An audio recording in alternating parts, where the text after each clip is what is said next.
and welcome to Bewusst TV. I'm sitting here with David Icke, and this is, I think, my second interview. I was at your place was it 2007 or something, and yeah, a lot of things have happened since then.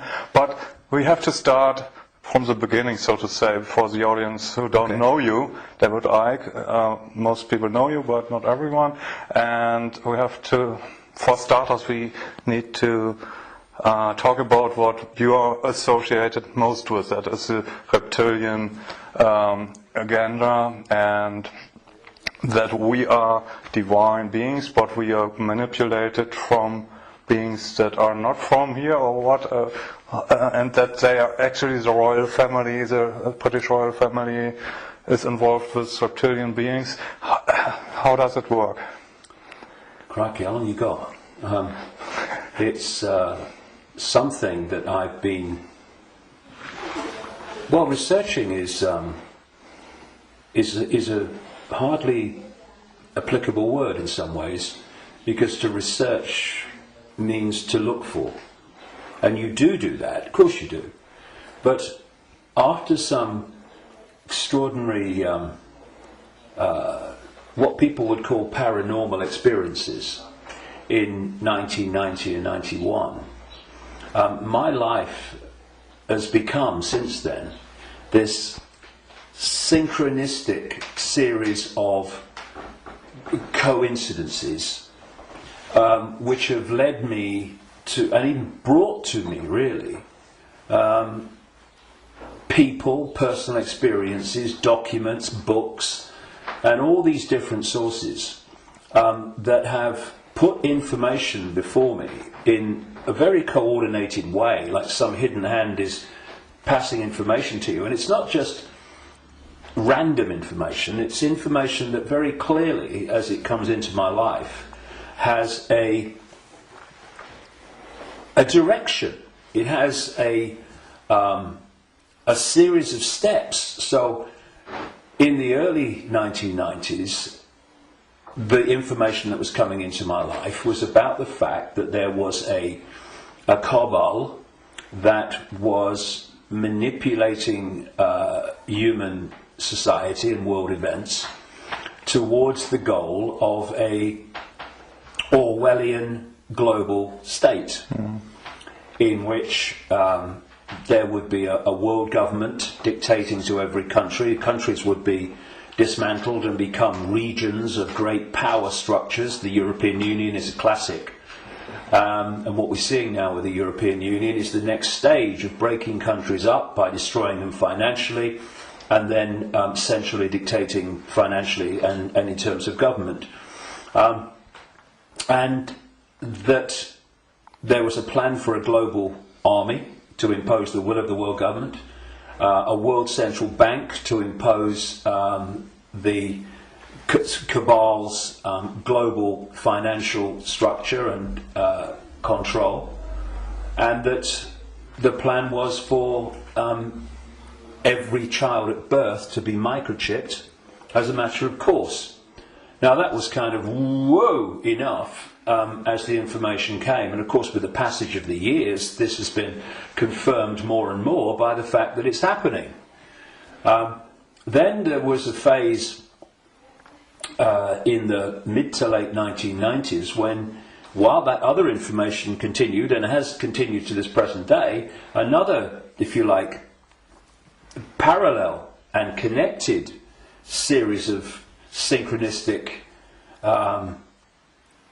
situations happened in my life which brought information to me, and this related to the fact that the network of families which go back to the ancient world that are behind this control system I've just described and its ambitions actually take a non-human form, a not just reptilian, though that seems to be the dominant one, and I've moved on from that too and gone into other levels of it beyond that.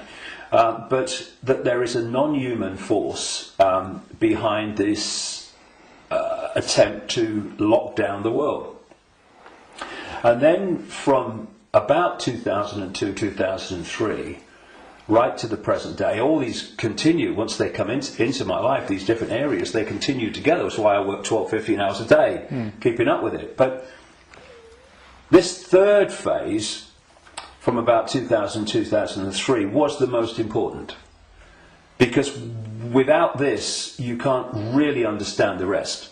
And that was about the nature of reality, the illusory nature of what we call physical reality, the fact that solidity is illusional, and that we live in a holographic, illusory physical reality, which is only one level of many multi-levels of this reality, which operates on a waveform level, vibrational level, it operates on an electrical level, it operates on a digital level, and it operates on the holographic level, which we in the conscious mind perceive as the world. And to appreciate that when I look through my eyes, another illusion, funnily enough, which is why when people have near-death experiences, they leave the body and they're looking down on the body with the eyes, but they're still seeing. So, I mean, the scale of illusion in our so-called physical experience is extraordinary. I mean, and we've not got to the bottom of it yet. But it is that when I look through my eyes, shall we say, that people think that they're seeing everything there is to see in the space that I'm looking at.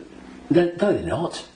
They're seeing a tiny band of frequency called visible light, which is so tiny it is ludicrous.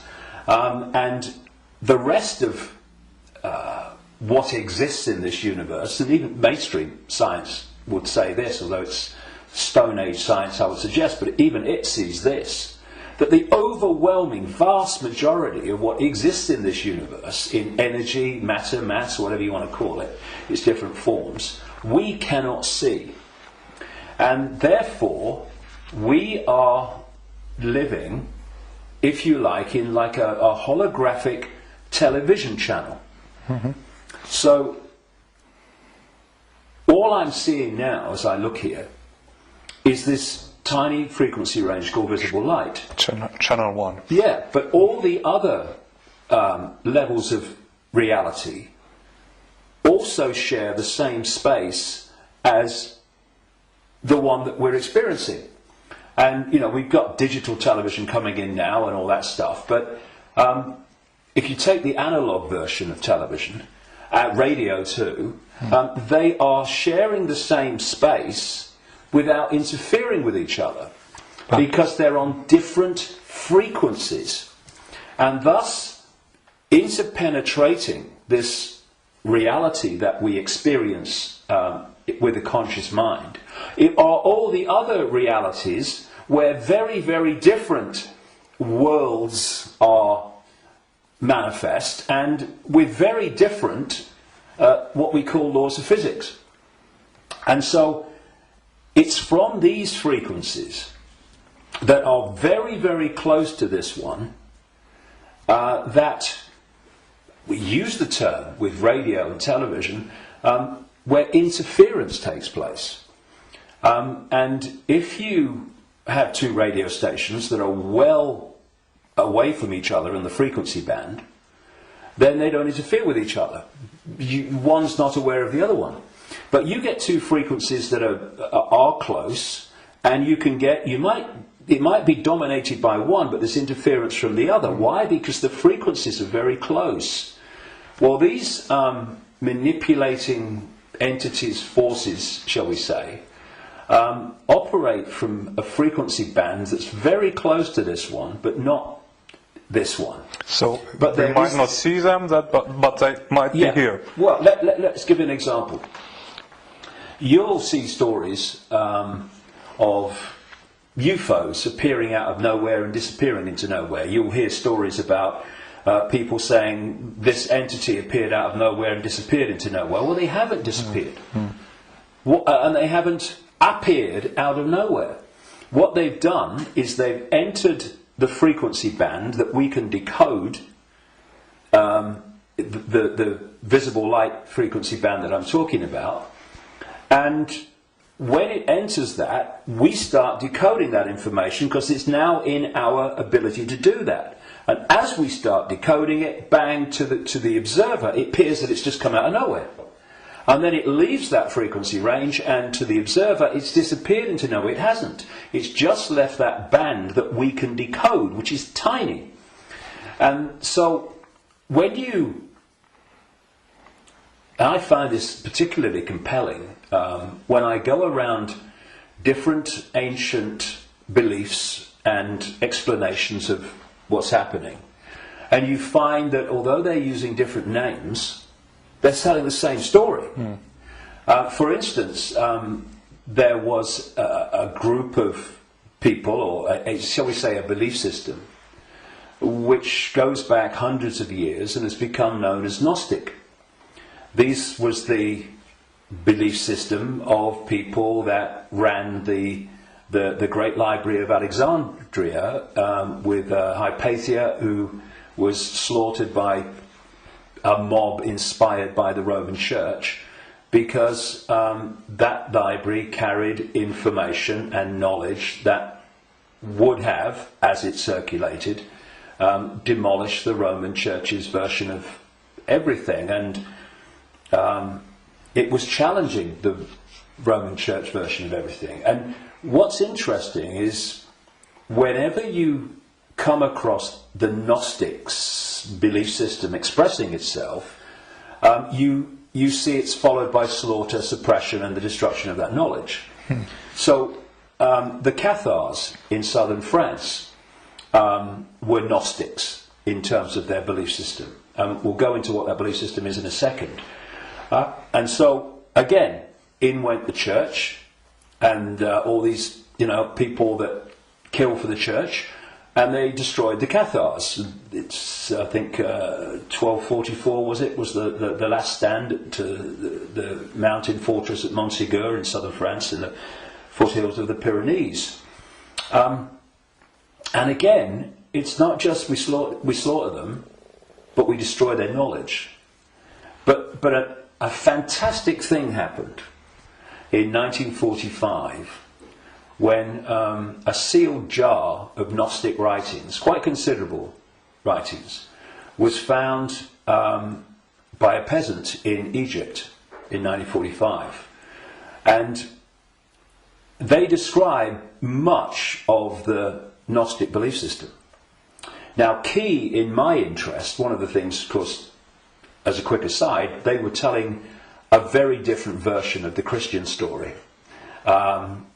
And we might get into that because it's relevant. But the key thing for me was that around a fifth of these texts were about a phenomenon they called the archons.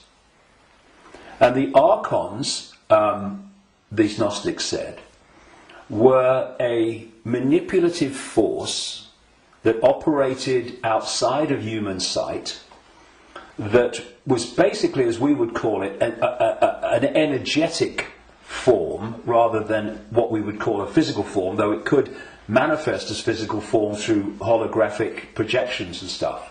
And these writings even talked in their own way about the illusory nature of this reality. And they talked about the archons were the, if you like, like cyborg, we would call it, troops of something they call the demiurge. And the demiurge is what Christians call the devil, and this negative force. And what these writings said is that this reality that we're experiencing was not created by some divine force. It was created by the demiurge and the archons, and it was a fake reality. And that they manipulated by accessing the human psyche and manipulating humans' perception of reality. And there was some very, very interesting things that they said about the archons. And one was that they lacked the ability to express the creative force. I would put it like this. If you gave them a blank sheet of paper and said create something like a reality, they couldn't do it. the Gnostic writings say is they're experts at taking something that already exists, like the reality before this hijack, as I would call it, the one we experience now, and twist it. Mm-hmm. They piggyback something already created and twist it. Something else, they said the Archons did. And, you know, you're going back to something that's been estimated, I think, around 400 AD, these writings were buried. Mm-hmm. And that is that the Archons parasite off everything. They parasite off human society in many, many different forms. And I read this stuff and I'm going, whoa, this is my own books over the years, found in a jar in Egypt. Okay. Not all the detail of my books, but the basic themes, because it fitted totally. And then you go to the Islamic belief. And not just the Islamic belief, because this came from pre-Islamic Arabia originally. And that is the very considerable focus in Islam on energetic beings they call the jinn. Mm-hmm. And when you look at the jinn and you look at what the Gnostics said about the Archons, hallelujah, hello, they're the same thing. And then you go around other cultures and you see the same recurring theme. And so when you look then at human society,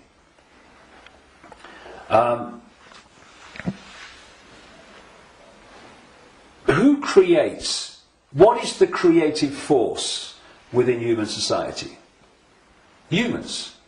Should be. Mm-hmm.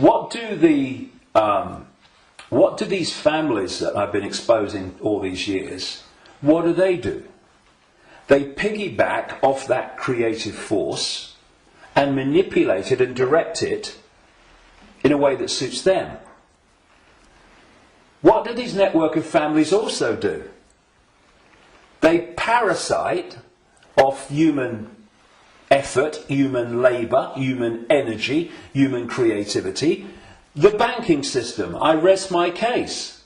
What is the global banking system except a structure totally focused on parasiting the energy and off the efforts of the human population? What is taxation? In the way that it is today, it is parasiting of human efforts and human creativity. So, what I also found interesting is that the Archons are described as we would say, like cyborgs. They almost like, they're computer-like. Mm-hmm. And they serve this force they call the demiurge. Well, I've been talking about these reptilian entities that operate outside human sight but can come in, and the Archons can, but they can't stay for long because of the frequency difference. They can come in for a while, but it takes so much energy to stay in our reality because it's not their natural frequency band that they can't stay for long. And what they've done, just as a quick aside before I continue that thing about the reptilians, what they've done is they have created a network of bloodline families going way back to the ancient world, which represent their interests with invisible light because they can't come here and stay for very long. So these families, where their outer human form, if you like, is operating within the frequency band of visible light, they are the Archon representatives within human society. And this is why you get this network of families that sit on top of the banking system, the transnational corporation network, the media ownership level, top of science, top of the education system, top of the military, top of the global intelligence network. These are these families representing what the Gnostics called the Archons.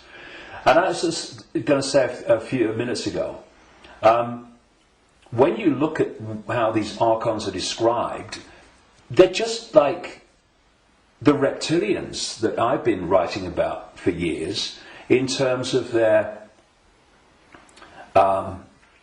computer-like structured to the point of obsession society, which absolutely knows its hierarchical place. Every level knows its hierarchical place in it, and it's very robot-like and computer-like. It's not a flowing creative force. It's very structured, boom, boom. And that's how the archons are described.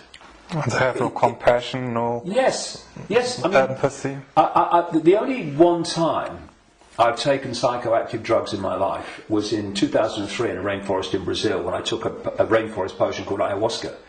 And I went into... I had an amazing time. Some people have bad time on it. And for 5 hours, this voice, so strong when I went into an altered state of perception, talked to me so loudly and so powerful about the illusory nature of reality for 5 hours. And when I came back, and because I had instant memory of all of it, when I came back and checked it all out, you could see very quickly that mainstream science, in all its different disciplines, has shown that what I was told that night is true, but because the disciplines are kept apart and are war with each other for funding and precedence, that the dots never get put together, because they're not meant to.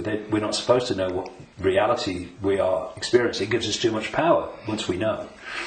And this voice said to me at one point, about when he's talking about the computer-like nature of these manipulators, if you programmed a computer to abuse a child, would the computer have any problem with it? No. Why? Because it would just decode the data and act in line with the data, the software program. And this reptilian force is very much like that. Very structured, very predictable. And interestingly,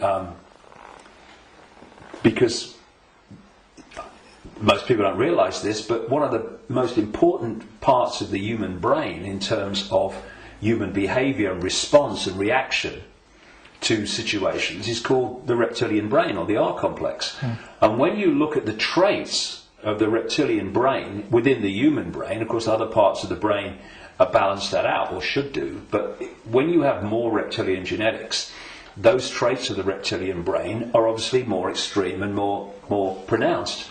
And one of this is mainstream science, one of the key traits of the reptilian brain is obsessive ritualistic behaviour. And what is ritualistic behaviour? It's following the same pattern, day after day, week after week, repeating repetitious behaviour. Now, this is robotic, and so you've got the reptilians described in those terms, the archons described in those terms, etc. And these forces are different expressions and names for the same thing. Now, one of the manifestations of this network of bloodlines that represent this archonic reptilian force within human society is the royal families going back to the ancient world, and the aristocratic families that surround them. Why? Because where did the idea that certain bloodlines should be king or queen of a people, and you have this hierarchy, because this is the other thing about reptilian genetics and the reptilian brain, it's obsessed with hierarchical structures of power. Look at our world. Look at the royal families and the aristocracy. It's absolutely rigid with hierarchy.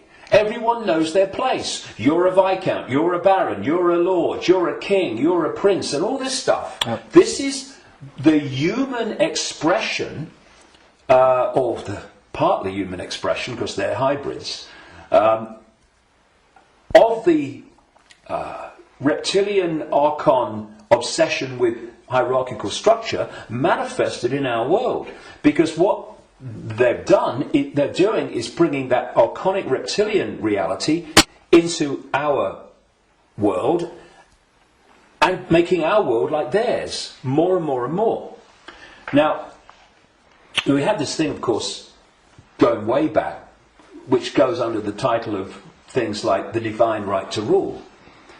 And what is that? That's the right to rule because of your bloodline, because of your DNA. And we have the ancient emperors of China claiming the right to be the ruler because of their descendants from the serpent gods.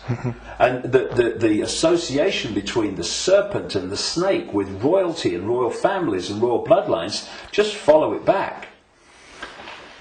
And so you look at these royal bloodlines that have come through, because what happened is that there came a time when the human population started to reject overt, in-your-face dictatorship from royal bloodline.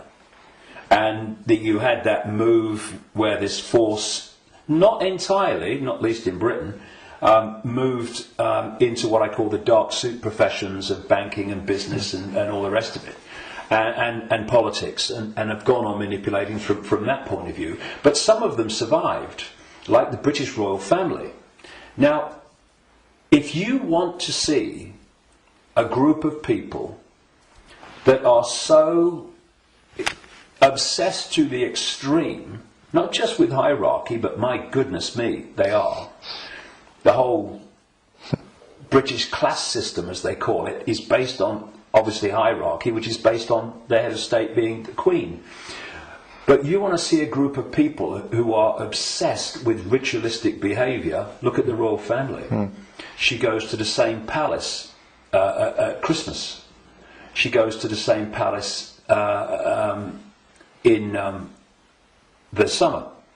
She goes to the same palace in the spring, and so on. And if you look at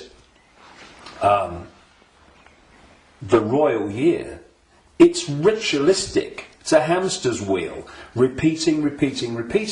And then, and we've seen in the week that we're talking, 60 years, the Queen Elizabeth, 60th year on the throne, the Diamond Jubilee. It's really been in our face in the last few days, and I've watched as much as I can because I wanted to follow the ritual. But, you know, Britain is famous for what is called pomp and ceremony. You know, the guards in red jackets and black hats, you know, like, you know, need a haircut. Marching up, changing of the guard, and then you've got people in breeches and all this stuff. It's unbelievable. But it's not pomp and ceremony. It is ritual. Repeating ritual. So if, you know, I'm saying, and I've said for years and years and years, I've been saying it this week as this is unfolded, that the British royal family, and the royal families of Europe too, but the British royal family is an expression of this hybrid bloodline which represents these other dimensional forces within human society.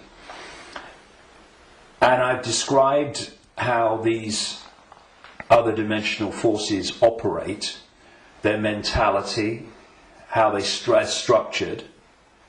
And you look at the British royal family alone, and it's absolutely a mirror of the very traits that the Gnostics, etc., have spoken of in terms of this archonic other dimensional force.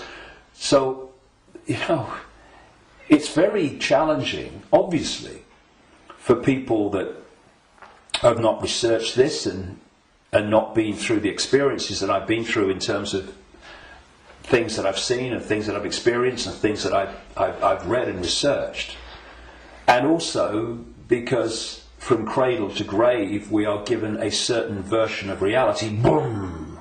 You know, education system, peer pressure, media, all the way through, to actually go and encompass the possibility of what I'm saying. But you know, it's like Gandhi said, even if you're in a minority of one, and I'm not anymore, far from it, but even if you're in a minority of one, the truth is still the truth. And it doesn't become an untruth because people can't find the capacity to see it's possible. It's just, you know, people say, that's impossible, that can't be done, that's crazy. But what are they doing? They're just looking at something from a certain point of observation. And if their point of observation has been just to take in the programming that's imposed upon us from the first moment we become conscious in this reality, then they'll see it in a certain way and they'll say, that's crazy. But if you spend 22 years researching it, you're looking at it from a completely different point of observation, and to you, it's blatantly bloody obvious. And it's bringing those two points of view together that's the challenge, because what is happening in the world and what's behind what is happening in the world is so massively different, fundamentally almost indescribably different to what we're told is happening, that's the chasm that is probably more than anything else the greatest defence vehicle that this conspiracy has. It is so extraordinary that people think it's not possible, and anyone that talks about it must be crazy. But it is changing. All right. On the other hand, I just wanted to ask that people waking up and people are coming to your lectures now to the thousands, and you have full halls, and you want to do a big event in the Wembley arena with probably thousands of people. So it's important, if you know all these things, that they're pretty frightening, that we are being manipulated for thousands of years. On the other hand, we are divine consciousness, you said, and we just have to change our perception. What can we do now that we know that we are being manipulated? How do we get out of it, and can we get out of it? Well, you have to go deep in the rabbit hole for this, and of course you're constantly going deeper or trying to go deeper, but see, there are many aspects to this. When again you scan the ancient world, including texts that came through to be things like Genesis and the Bible, there is another common theme, and that is that there was an interbreeding. I'm sure it was direct interbreeding, but interbreeding. There was genetic manipulation of the human form, and this is my view after 22 years of researching this and the information coming to me. Before this force hijacked our reality, humans were very different, and it's so different. I won't call them humans, I'll call them earth people. And they were a heart-censored society, in the sense that, you know, we have this holographic body, and interpenetrating all the different levels of the human form, energetic and holographic, are vortexes that have become known as chakras, wheels of light, as they call them in Asia. Vortexes which interpenetrate these different energy fields. And it seems there are 7 basic ones, foundation ones, many others, but foundation ones, going up through the human form, and this one is the key, the heart. This vortex connects us to way out there, to far higher more expanded levels of awareness than anything else. And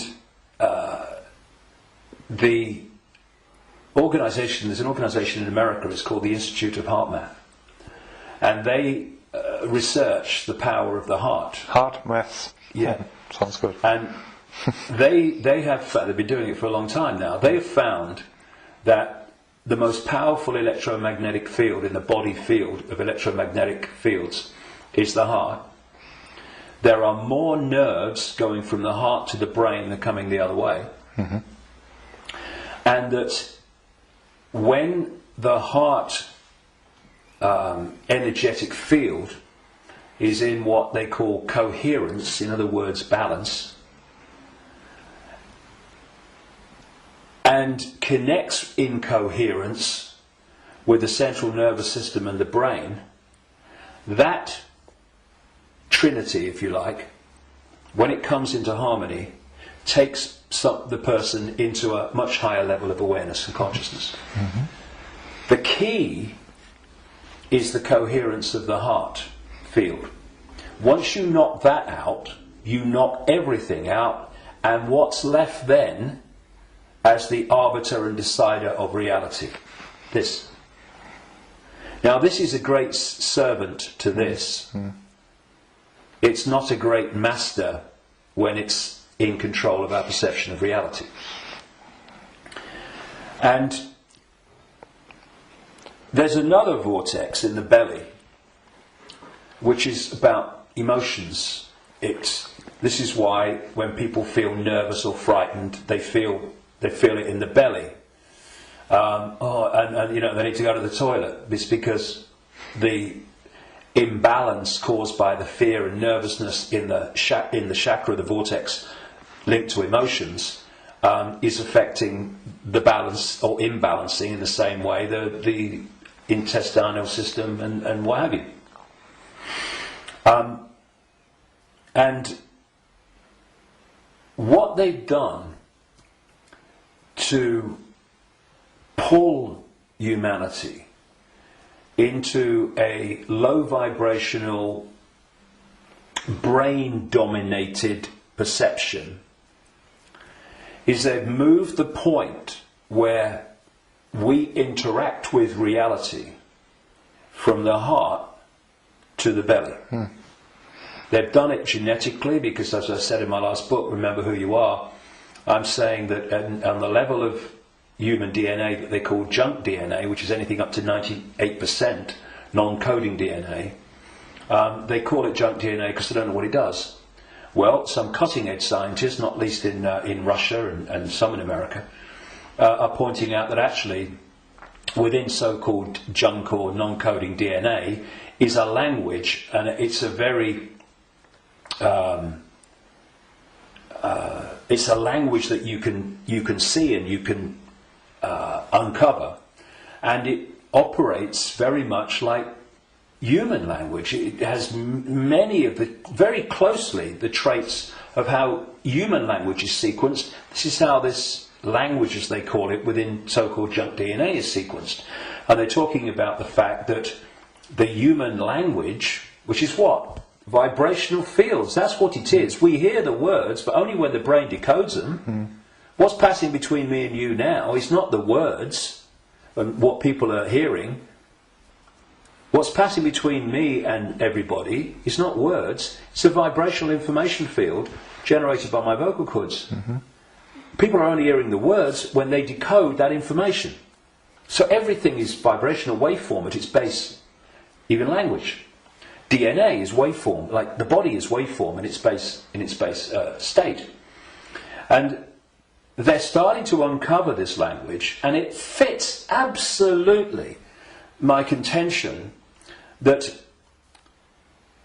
part of this genetic manipulation was to put into junk DNA what I call biological software programs, and they are basically perception programs. So if you put a disk into a computer and the computer starts to read it, on the screen, the computer's symbolic perception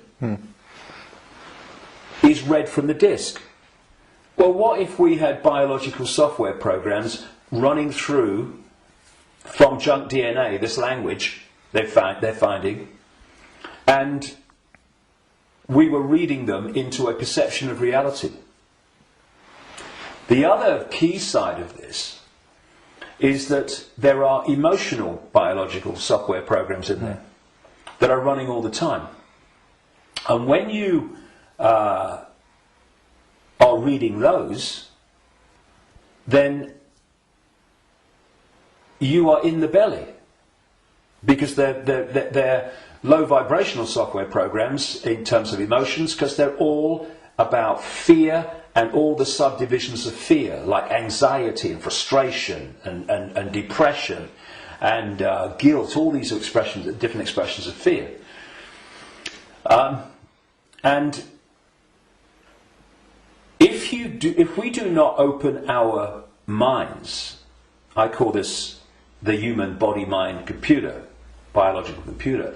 If we don't open our minds and let the true self in, consciousness, then humans are operating literally in a closed system in which the DNA emotional and perception programs are running and not being challenged by a level of awareness that is beyond the program. So basically, people talk about the blind leading the blind. What humans are is the program leading the program. And it is my view, and this may be shocking to people, even some who've been along this road a bit. It's my view, after 22 years of putting this together, that the vast majority, at least, of humans have been going through entire lifetimes without having a single original thought or emotional response. Now, when you've got psychologists, I mean, Carl Jung, the Swiss psychiatrist, talked about this, but others too. When you've got psychologists that say that they can break down the human personality into 12 major archetypes and combinations of them, well, at the level of awareness, at the level of consciousness, at the level of the true self, we are infinite possibility within an infinite reality of infinite possibility. How on earth can you break down that into 12 major archetypes and combinations of them? It's ludicrous. You can't. But what can you do that to? Computer programs. And that's what we are. These archetypal personalities are actually software running, perception software running within junk DNA. Now, put all this together, and that has moved us from a heart-centered society, connected out into a greater level of reality. This is the innate intelligence. This is supposed to serve this, not be the governor of perception. That's why this knows, and this thinks has to work it out. People don't go, my intuition thinks, no. My intuition, and we do this, don't we? My intuition just knows. Because instinctively, on a subconscious level, we're going to that point of true knowledge, beyond knowledge. This is knowledge awareness. But what's happened is our point of interacting has gone from the heart-centered society, and if you're coming from this, and this innate awareness, this innate knowing, this innate understanding that everything is connected to everything else, then you manifest from that a completely different society to the one that we have. What's the one that we have? They've moved it into the belly. Humans now, gold. I've got a cough. It's not the cough that carries you off. It's the coughing that carry you off it. Now, they've moved it into a belly society. where does human response come from, overwhelmingly, to events that we face? The emotions. It's an emotional response. It's an emotional reaction. It's not a heart reaction, overwhelmingly, though of course it does happen. It's an emotional reaction. You know, this mass manipulation technique that I called a long time ago problem, reaction, solution, where they create the problem covertly, tell the people through an unquestioning mainstream media the version of the problem they want people to believe, and then they get the reaction from the people, do something, something must be done, and then they who have covertly created the problem got that reaction, do something, then at stage 3 openly offer the solution to the problems that they have created, which gives them the excuse to change society and advance the agenda that they're following. Now, it's not problem, go into the heart, look at it from the innate intelligence of the heart. It's not even problem, have a think about it, do a bit of research, see what you think. It's problem, reaction, solution. It's the manipulation of an emotional response, an emotional reaction. And what they're doing all the time is manipulating an emotional response to get support or to justify what they're doing. So, for instance, they'll tell you that Gaddafi was killing his own people and what have you, because they're looking for an emotional response. Oh no, we've got to stop him killing his own people. What they don't tell you, of course, is that the rebels were actually put in there, funded and armed by the NATO alliance to cause the problem. And then when Gaddafi's troops start reacting to what they're doing, shooting back at being shot at, then suddenly, oh, look, Gaddafi's killing his own people. Reaction, oh yeah, we've got to stop it. So this is happening all the time. You know, 9/11, ooh, that was, look at 9/11. And those horrific pictures and the towers coming down. Did that take us to here? No, it took people here. And from this gut, what would you say? Gut reaction. You know how many? People say, "What does your heart tell you? What does your heart tell you?" Right? But how many times, instead of going, "What does your heart tell you?" what do we say? "What does your gut tell you?" Emotional response, emotional reaction. And so what they've done is moved us. Not all of us, not everybody, but the vast majority. They've moved them from the heart, high vibration, which they can't touch. If we're in the heart, we're untouchable. It's like Radio 1 trying to impact on Radio 2. Can't be done. They're terrified of us going into the heart because it's over. So they move us into their stadium vibrationally. Because not only do they manipulate human response through emotion, they feed off human low vibrational emotional energy. They've turned us into their energy source, because they're an energetic source basically at their core. Well, we all are, but they're much more energetic than we are, because we're much more aware of the holographic, the so-called physical. And so when we eat food,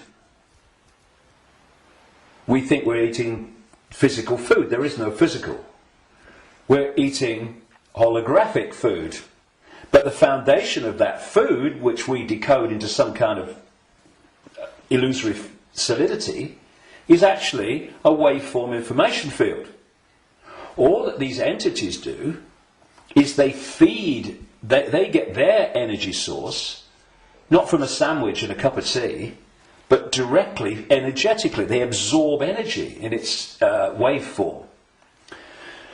And so when we generate low vibrational human emotion, that emotion is resonating within the frequency. That's why we can't see it. We can feel emotion, but we can't see it. Because it's vibrating within another frequency band beyond visible light. And that's the frequency band that these archons, reptilians, overwhelmingly operate in. So every time we generate fear and all its offshoots, we're feeding them energetically. So you get a war, a 9/11, a global war, and you get an economic crisis where parents now in Greece are giving their children away or selling their children because they can't afford to feed them. Can you imagine in that one incident with one set of parents how much is generated here emotionally from the horrific? I can't even think about it. Imagine what it must be like. And that's just two parents. You get that operating. Look at the world. Look at the world every day. All over the world, in all its different expressions, how emotional energy is being generated and produced by the circumstances that society has been structured to create. It's an orgy of energetic vampiring. And so, when Morpheus in the Matrix held up a battery and said, the Matrix is a computer-generated dream world made to turn humans into one of these, that is a profound truth. Because that's what we've become. Not so much batteries, though that was a good symbol, but actually generators, power stations, generating this energy. So we have this situation, if we bring these strands together at this point, in my contention, that these perception programs are running through junk DNA, and the emotional software programs, biological software programs, are running through non-coding junk DNA. And as those programs are running, and as society is structured so that it generates situations, in computer terms, data, that trigger those programs and bring them to the surface where they're more impacting upon our behaviour and responses, you are locking humanity into this closed system where the program programs the program, and you're also pulling people from the heart, high vibration, down into low vibrational belly emotional vortex, which is pulling humanity into the predator's vibrational stadium, and in doing so they are able to trawl and vampire the energy that emotional state and response is constantly generating. Now, I've talked for a long time from your question, what can we do? Because that background, I suggest, was fundamentally necessary. So what do we do? What can we do? It might sound trite and all the rest of it. I mean, because what we've got to do, of course, is we've got to stockpile weapons. We've got to create human armies to fight against them, and we've basically got to try to do all the things to them that they do to us, right? And where does that take us? First of all, it makes us them. And secondly, if we go down that road, will do what? Will produce more and more and more of this low vibrational emotional energy in the hatred and in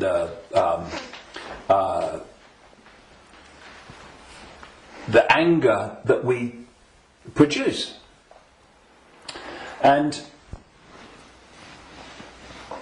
we will also, if we go down that road, we will have symbolically weapons that manifest as a pop gun against state-of-the-art weaponry. So, although it's very macho and very, we've got to fight. I love Tony Blair once, he said, we've got to fight for peace. Sorry, can I just have some time to work that out in a darkened room, please? And it is something that, when you look at it, is very good for the macho we've got to fight him. But as a strategy of bringing this down, is doomed to failure and disaster. because it's playing the game they want us to play. And if you're in that macho mode and you think the whole spiritual side of things and stuff like that is namby-pamby, airy-fairy and a bit, soft, then what I'm going to say will make no sense. But if we are going to bring an end to something that has been created and perpetuated by something happening, then we can fight that something, or we can remove that something. And if you've got your finger in, a boiling pan of water, well, you can turn the gas off, or you can literally take your finger out. In other words, instead of finding a solution to the problem, turning the gas off, not really a solution, your finger's still in there, you remove the cause of the problem. The cause of your problem burning in the water is because your finger's in the frickin' water. So remove it. Done. And if you look at any situation that we want to change, you will always find that removing what has caused the problem is always far more effective than finding a solution to the problem that you've caused. And so, we have this control system, we have this constant and gathering, expanding imposition and dismantling of people's lives financially in all these different ways. And we can say the solution is to fight the system and get out on the streets and fight and all this stuff. Or we can say, what has caused this reality that we are experiencing? So why not remove the cause of the problem? And this is not about fighting. It's not about macho man responses. It's not about shouting loud. It's about changing the way that we interact with reality. And in doing so, stepping out of the influence of the programs that have been running human perception and emotional response throughout known human history, and are creating the world that we live in. Because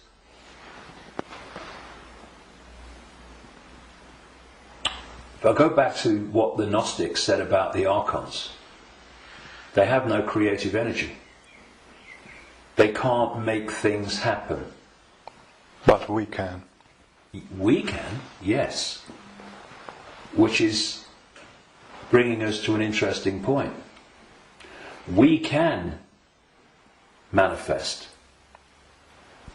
What this manipulative force has done has programmed humans to use that gift of manifestation to manifest what they want. And so, if we manifest from our perceptions of reality, then manipulate their perception of reality, and they'll manifest what you've manipulated them to perceive as reality. So, I see people challenging war and conflict when their own lives are full of conflict. Now, we live in a holographic reality at this conscious mind level, and there's a very unique and fascinating trait and characteristic of holograms and holographic reality. Every part of the whole is a smaller version of the whole.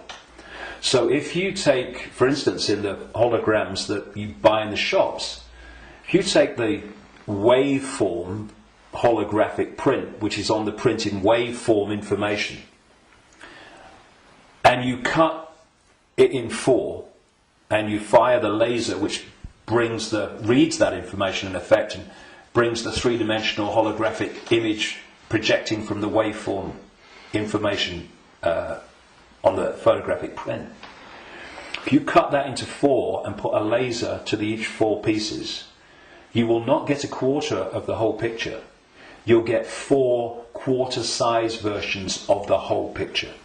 And this is why, or explains why alternative forms of healing, like reflexology and acupuncture and others, can find points on the ear and the feet and the hands and all different parts of the body that relate to the body as a whole. Thus, reflexologists can work on a part of the foot and impact upon the heart or the liver, depending on where they're doing it. And I've known and talked to reflexologists and people like that over the years, and they know it works, but they're not sure why it works or why there are points on the foot and the ear and everything that relate and impact upon the body as a whole. Well, it's simple when you realise that this reality is holographic, because every part of the whole is a smaller version of the whole. The body is a holographic manifestation, it's a hologram. Thus, every part of the body must be a smaller version of the whole, and that's why all over the body, in all the different parts, you can find points that relate to the whole body. In the same way, if we have conflict in our own lives on a so-called individual level, and this is going on all over the world in all these different societies, and it is, then that's a smaller version of the whole. And a hologram moves both ways. When the whole hologram shifts, all the parts of the hologram shift, because they're expressions of each other. You shift or affect the smaller part of the hologram, and in this case it's lots of people, billions of people with conflict in their lives and all that stuff, and that's going to impact on the hologram as a whole, i.e. human society. And you're going to have collective conflict. If we want to put the fire out of the whole, what we call human society and global experience, then we have to put the fire out in our own lives, because we are fueling the fire. We are creating the fire. This is why they want conflict and disruption at all levels of society, because they know that they're constantly impacting upon each other. We have conflict in our own lives. Collectively, we are manifesting collective conflict. You have collective conflict like bombing Libya and Iraq and what have you, and the global conflicts. Those collective conflicts then impact on the individual that reacts to them with a lot more emotional, based emotional response. So everything is connected to everything else. Everything's impacting on everything else. Now, those behind this manipulation of human society, they know that. And they have been playing humans like a violin for so long. And this is why, not the only reason, but this is why they created human religions in this part of why, because there were many whys for that, and why they created human science, which is, I call it Stone Age science. It's song sheet science. It's not science. It's just a bogus explanation for reality, so we don't see the real one. This is why the nature of reality is hardly, if any time, discussed in schools or education in general. And you know, I travel around the world. I've been to 50-odd countries, many of them many times. I've seen the streams of television channels, not least places like America. You're going through the zapper button, and there's channels after channels after channels. I have never seen one that was asking the question with an open mind: who are we? Where are we? What is reality? Now that is ludicrous. I mean, we have a situation where probably the vast majority of people go through a lifetime, until they come to the end of their lives and they're thinking, you know, where do you go? Who don't even think about, who am I? You know, you say to them, who are you? Oh, I'm Charlie Jones. I drive a bus. And they'll tell you your family history, they'll tell you their life history and all that stuff. That's not them, that's their experience.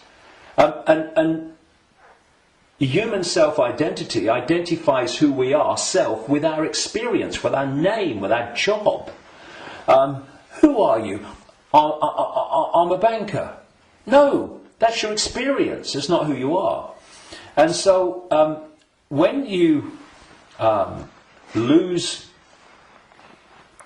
touch with who you are, and you lose connection to the true self beyond the program, then what's left is for the program to run and dominate our sense of reality. Our sense of reality becomes our point of observation by which we judge everything, and the emotional reaction from which our judgment and response to events comes.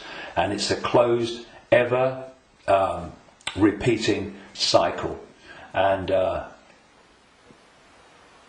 unless we break it, then this will go on. And we break it by moving our point of attention, the point at which we interact with the world, from there to here. And you know, I had some amazing experiences in Peru in 1991. Amazing experiences which changed my life and all the rest of it. And I went back to Peru with a group of people from all over the world in April 2012.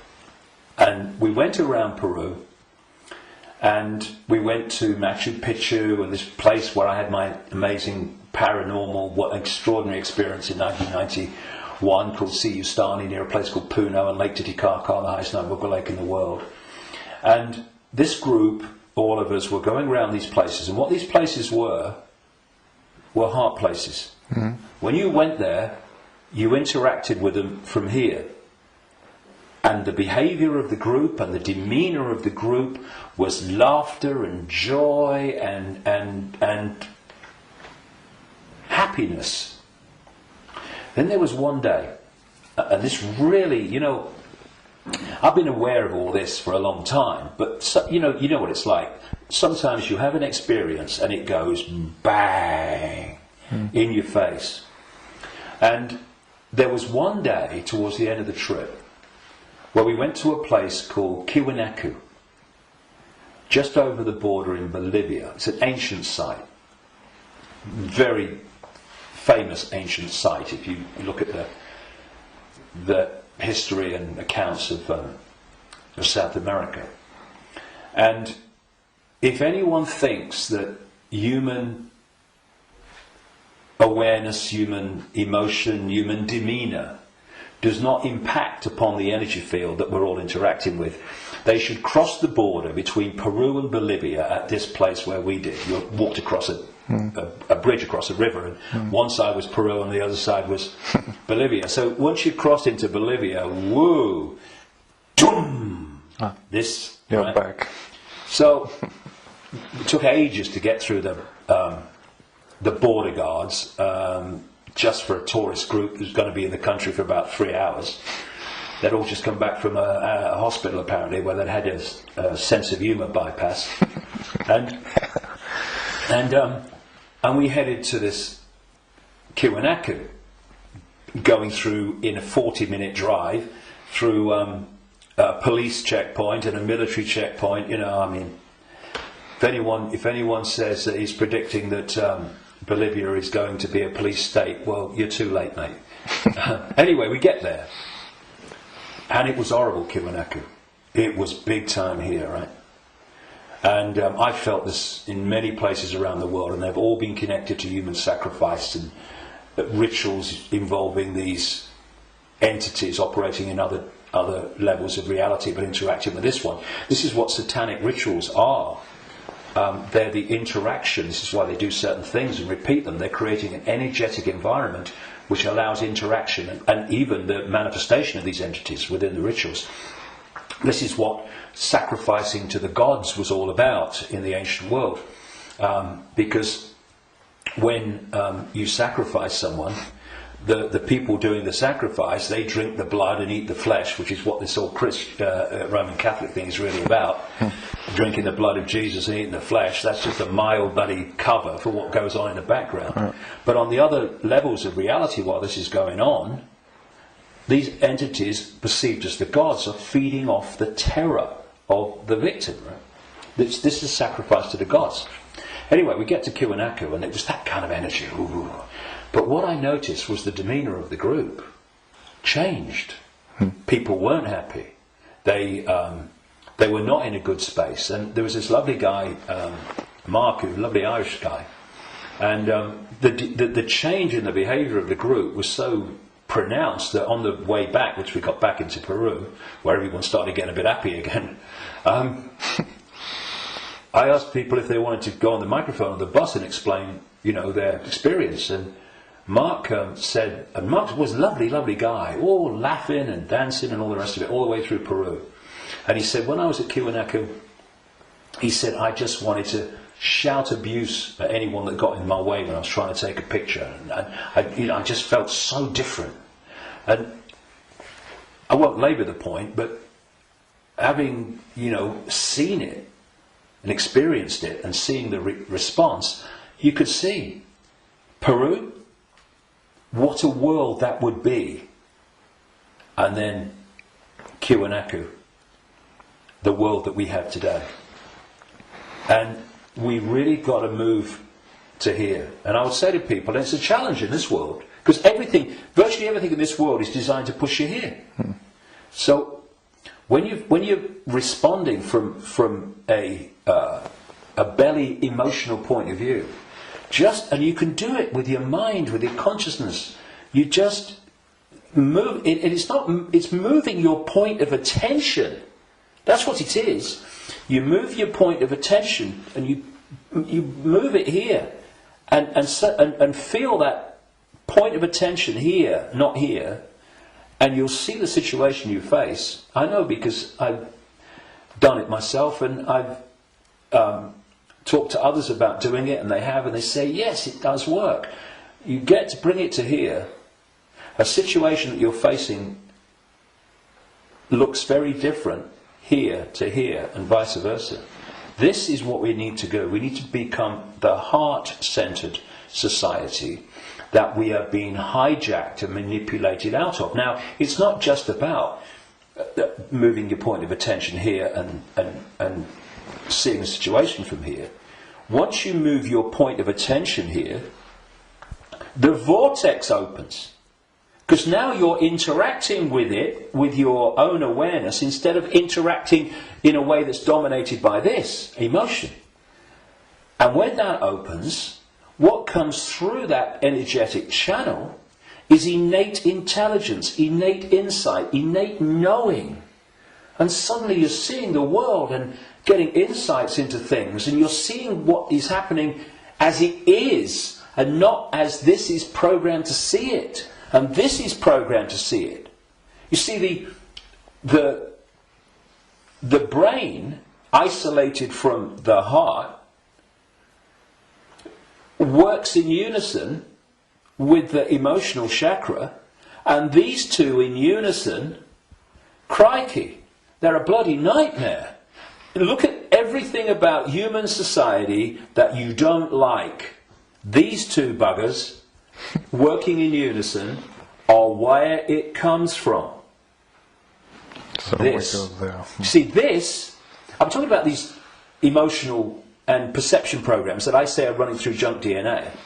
Once the heart is no longer impacting in any way significantly on our sense of perception, on our sense of reality and all the rest of it, our sense of response, then the brain becomes the governor of our what? Perception, which is dictated to the brain once this is out of the way, which can override those bloody programs running through junk DNA. Piece of cake. You know, this is where the power is.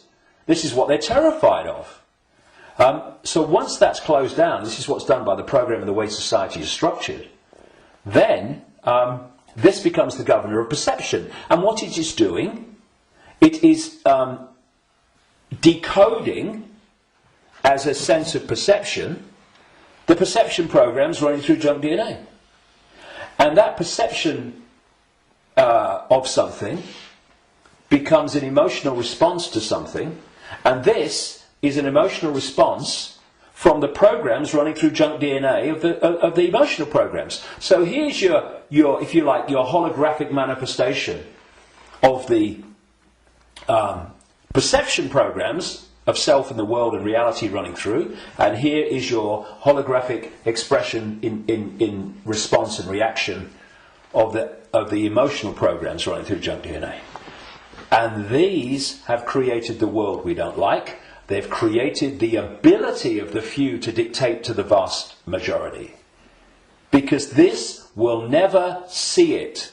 This will never get it. Except up to a point. This can get to a point where it can see the names, dates, places, Bilderberg group level of engineered wars level of what's going on in the world. But seeing where that is coming from, what's behind it, you've got to go into here. Because if you don't, you can't get into the rabbit hole. Because this can only go so far. And it's my view, and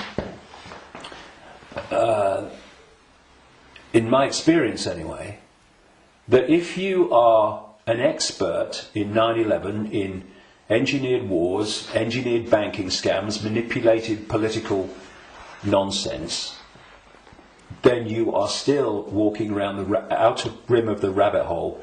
You've not even entered it yet. Because it's still the movie. This holographic reality is like a holographic movie. And when a movie has hit the screen, that's it. It's a done deal. You've got to change the movie now. And that's what this world is, this holographic world. Because what the human body computer is doing is taking vibrational waveform information, which is what the five senses do. It's turning it into electrical information, same information, different form, and it communicates that to the brain and the whole genetic structure, in fact, and that decodes it through into the digital and then the holographic. So the holographic, this apparently physical world, is the end of the story. That, in movie terms, is the movie hitting the screen. You ain't going to change it. You won't stand up in front of a movie screen and start shouting at the screen and telling the movie to change, will you? People will go, you're mad, mate, you're mad. If you want to change the movie, you've got to change the reel. It's being projected from back here. But that's what we're doing. You know, so many ways that people respond to this conspiracy when they meet it at some level. It's, we must get out in the streets and protest. Well, I'm not saying don't. But that's still trying to change the movie when the movie's hit the screen. If you come back and go deeper in the rabbit hole, and you understand where this movie's being projected from, which is from other frequency bands of reality through the Illuminati families and the Illuminati structure within visible light human society to become the movie we call human society, then you can go back to the point it's coming from, and therefore you can change what's coming. You can change the movie. And that's what we need to do. And to do that, you know, those that And I'm not knocking the 5 sense level of the conspiracy and communicating it, 9/11, manipulating. I'm doing it every day on my website. Books are full of it. We need to know that. But if we only do that, then basically we are seeing the outcome. We are not seeing the origin. And you cannot change an outcome without changing the origin. And so when I look at so much conspiracy research, good luck to them. You know, everybody that comes and does this, hallelujah to you. Good on you. But there comes a point where we know how the system works in the holographic world. I mean, what's left? Finding out what size shoes Henry Kissinger takes. Yes, on a daily basis as it unfolds, we need to, keep with it. But, okay. But are we going to become recorders of our own enslavement? Oh, see, I told you they'd do this next. Look, they're doing it. If we do that, we've moved from not knowing that the prison's being built around us to seeing the prison being built around us. But there's a common theme between the two of them. The prison's being built around us. And that's fine if people want to do that only. I'm not saying don't do it, but to do it only and ignore where it's coming from, therefore the solution or the removing the cause of the problem. The people who only do that will record and record and record and record their own gathering enslavement and the enslavement of humanity until we wake up. Would you come with me, sir? I ain't waiting for that. We need to change where it's coming from. And for that, there are some major challenges for those in the conspiracy research arena who are dominated by a sense of patriotism and dominated by a sense of a religion. Because patriotism, in the sense of, I'm not saying don't, love your country and love your culture, nothing like that, but patriotism in the sense of self-identity, I am an American, I am an American patriot. No! That is your experience. What you are is infinite awareness. All that is, has been, and never can be. All possibility. Having that experience. And I'm a Christian. No, you're not. That's the belief system you have chosen to take on as your persona. But it's an experience of being a Christian. It is not who you are. And if you self-identify with being a Christian or being a Jew or being a Muslim or being a Hindu, again you are in a self-identity which is self-identifying with something that's not you, and also, and this is in terms of getting to the origin, it means that you are not going to go, I've come across this all the time, me. I mean, I'm the guy that people in mainstream society, they see conspiracy researchers of the 5 sense nature as extreme and crazy. A lot of them see me as extreme and crazy. Because if you think that all you need to know about life and reality is between the covers of two covers of a book, written by who knows when, in who knows what circumstances, the Quran and the Bible and all the rest of it, then and what that tells you are and reality is and how it all works, you ain't even gonna begin to go down the rabbit hole into the areas that we need to understand. Because if you do, you immediately realise that your religion is part of the conspiracy. We talked earlier about the archons and this demiurge, that this like devil figure, as Christians would call it, that the Gnostics talked about in their texts. Well, that demiurge and those archons, those jinn, and whatever you want to call it, those reptilians and all the different facets, they are the force that the major religions worship as God. Yeah. It is the Islamic God, it is the Christian God. Well, I'm being controversial now, aren't I? I have been known to. I don't care. I want the truth, not the popularity contest victory. It's the God of Islam, it's the God of Christianity, it's the God of Judaism. Yahweh! Oh, that's the demiurge. That's this fake manipulator of creation that the Gnostics talked about. So we got this situation.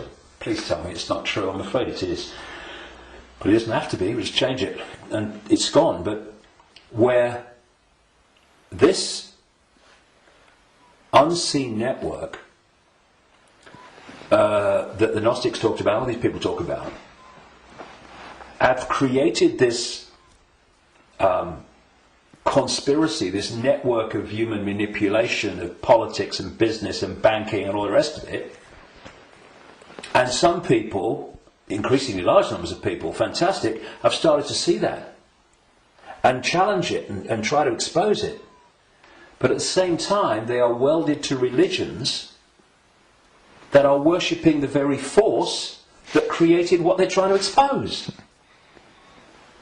And I suggest what we need is, yes, to move here, to open this and let consciousness in, but we also need a blank sheet of paper. A blank sheet of paper that says, okay, all preconceived ideas over here. All preconceived beliefs and perceptions of reality over here. Now, from this point, what goes on that sheet of paper in terms of my perception of reality comes from information, comes from innate knowing, does it feel right, and comes from it standing up on the basis of credible information and intuitive knowing. Now, some of these preconceived beliefs, they might be able to be put back. Maybe, I don't think many will. I don't think any will, really, but they can be. But they're not there on the sheet of paper dictating reality by reflex action. Now, David Icke, he talks about shape-shifting reptilians. He's mad. It's not possible. No, you do not believe it's possible, and thus you are dismissing what is absolutely explainable, not because you've researched it, not because you've even looked at it, but because that program which is dictating your sense of reality cannot encompass it.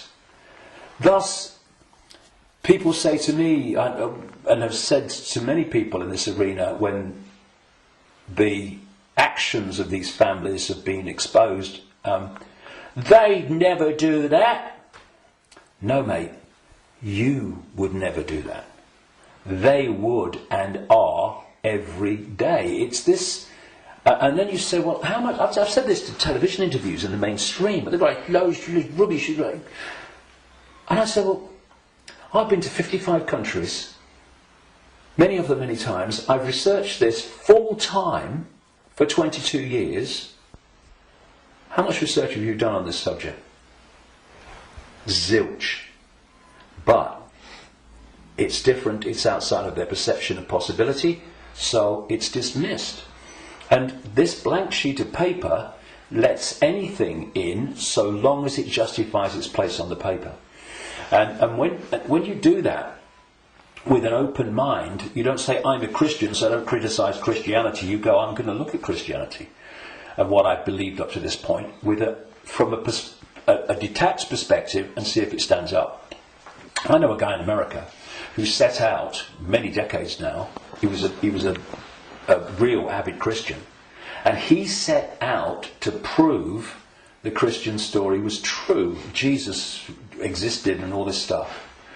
And very soon after this, as he started, I'm going to show it, of course what he realised very quickly is the evidence is all the other way, and he became a conspiracy researcher, because then he's going, well, nothing of it. If I've been duped on this, what else am I being duped on? And then the dominoes start to fall, and you start to see the greater conspiracy. But he had an open mind enough to see that when the information was going in a certain direction, he was willing to go with it.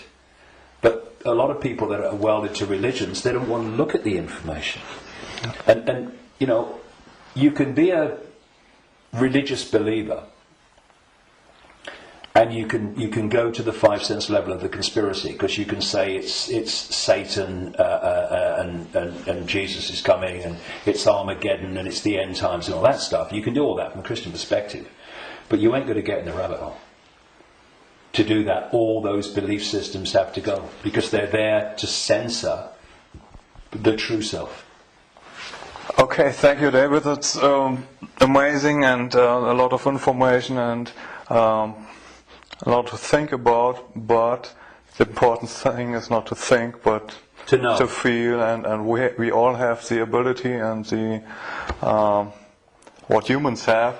We can change it because we can create, which the others can't. Yeah, so they create through us, and the difference is, and the way to turn this around is to, instead of having our sense of reality manifest as our experienced reality by external forces manipulating our sense of reality, which becomes our experienced reality, we get rid of that influence, and our unique perception of reality becomes our unique experience of reality. Do you think we've got a world worth living in then? Do you think 2012 is a year that a lot of people say then there will be a major change? Do you think that's happening? Well, I've not gone along with that in the way that it's just been described in many ways.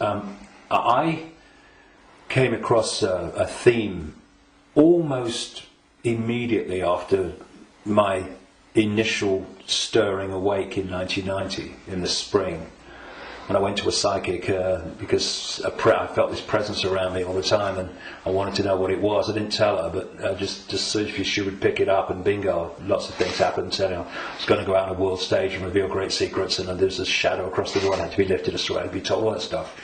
From that very earliest time, there was this theme that there was a vibrational change, which I would see now as a waveform information change, that was going to have many effects, but two major ones. One, it would awaken vast numbers of people eventually to another perception of self in the world and reality. The less closed-minded would be affected first, but eventually people at that time who were absolutely in the bubble, in the box, would be affected. Well, it's happening. Quite demonstrably, it's happening. And the other effect, major effect of this vibrational change, which way back in 1990 I gave the title The Truth Vibrations because of this, these changes that we was going to bring, was going to be that this vibrational change would bring to the surface all that had been hidden so people could see it. Well, you look about people waking up to another version of reality and self in the world. in vast numbers in 1990. You look at all that's been hidden coming to the surface in 1990. You know, what? Look at it in 2012. It's incredible. It's happening, right?